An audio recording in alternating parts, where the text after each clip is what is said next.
সাইয়েদনা সুলাইমানের অনুসারী ছিল জিনেরা। জিনেরা আবার ওনার কথা শুনতো। উনি জিনদের নিয়ে গোল টেবিল বৈঠক করলেন আর বললেন, সাগরের তীরে বিশাল বড় বড় ডেগের মধ্যে রান্না করো, আফ্রিকার গরুগুলোকে ফ্রাই করো, তিমি মাছগুলোকে ভুনা করো, সব ধরনের খাবার জমা করো। অমুক অমুক দিন দুপুর বেলায় আমি সাইয়েদনা সুলাইমান আলাইহিস সালাম গোটা বিশ্বের সবাইকে দুপুরের খাবার খাওয়াবো।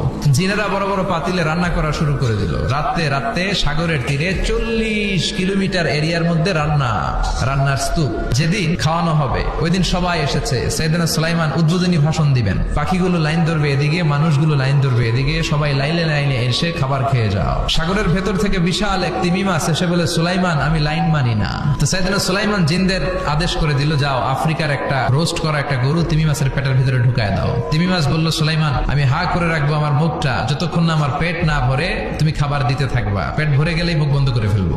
সাইয়েদনা সুলাইমানের কথা অনুযায়ী জিনের বাদশা একটা আস্ত গরু ফ্রাই করা তিমি মাছের পেটের ভিতরে ঢুকাই দিছে, কিন্তু তিমি মাছ হা করে আছে। সাইয়েদনা সুলাইমান বললেন, কয়েকটা খাসি মেরে দাও। একটা খাসি দিয়ে দিল, তারপর হা করে আছে। দিতে দিতে 1 কিলোমিটারের খাবার নাই। বড় বড় ডেক থেকে পোলাও দাও, খিচুড়ি দাও, বিরিয়ানি দাও, আরো কয়েকটা গরু দাও, হা করে আছে। আরো কয়েকশো গরু দাও, হা করে আছে। আরো কয়েক হাজার গরু দাও, হা করে আছে।